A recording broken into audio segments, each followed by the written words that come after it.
In front of me is Nubia RedMagic 10A, and today I would like to show you how you can change display refresh rate.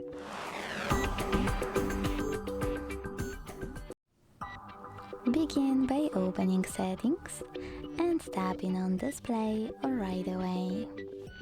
Then scroll down to click on screen refresh rate and pick one of those by clicking on a perfect one for you.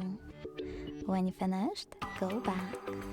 You can also tap on screen refresh rate, scroll down and use this switcher next to show refresh rate on status bar to disable or enable this option.